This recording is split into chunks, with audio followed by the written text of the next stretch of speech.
நெல்லை பாளையங்கோட்டை அருகே சிபில் ஸ்கோர் பார்க்க வேண்டும் என்று கூறி இளம்பெண்ணின் ஆவணங்களை திருடி ஐபோன் வாங்கி சுற்றலில் விட்ட இருவர் போலீசில் சிக்கினர். இளம்பெண்ணை ஏமாற்றி நிதி நிறுவனத்தில் சிக்க வைத்த சம்பவத்தின் பின்னணி என்ன? தூத்துக்குடி மாவட்டம் செய்துங்கநல்லூரை சேர்ந்த மோகன சுதா என்பவர் நெல்லை பாளையங்கோட்டையில் உள்ள ஒரு சர்வீஸ் சென்டரில் வேலை பார்த்து வருகிறார். அவரின் பெற்றோர் சொந்தமாக நிலம் வாங்கும் முயற்சியில் ஈடுபட்டிருக்க பாளையங்கோட்டை படப்பக்குறிச்சியைச் சேர்ந்த அலெக்ஸ் என்பவர் அறிமுகமாகி தன்னிடம் நிலம் இருப்பதாக கூறி பேச்சு கொடுத்துள்ளார்.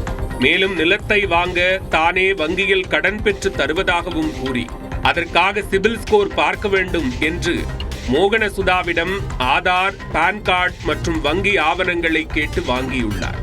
அதன் பின்னர் அப்படி இப்படி என்று 4-5 மாதங்கள் கடந்தன. ஆனால் நிலத்தை வாங்க லோன் கிடைக்கவில்லை. மாறாக தனியார் பைனான்ஸ் நிறுவன ஊழியர்கள் சிலர் பெண்ணின் வீட்டிற்கு சென்று உங்களது பெயரில் வாங்கப்பட்ட ஐபோனுக்கான 5 மாதங்களுக்கு தவணை தொகை செலுத்தவில்லை என்று கூறி அதிர்ச்சி கொடுத்தனர். அப்போதுதான் தனது ஆவணங்களை பயன்படுத்தி ஐபோன் வாங்க நிதி நிறுவனத்தில் 84,000 ரூபாய் கடன் பெற்றிருப்பது தெரிய வந்துள்ளது. உடனே அது தொடர்பாக அலெக்ஸிடம் கேட்க முயன்றபோது அவர் தனது செல்போன் அழைப்பை எடுக்கவில்லை.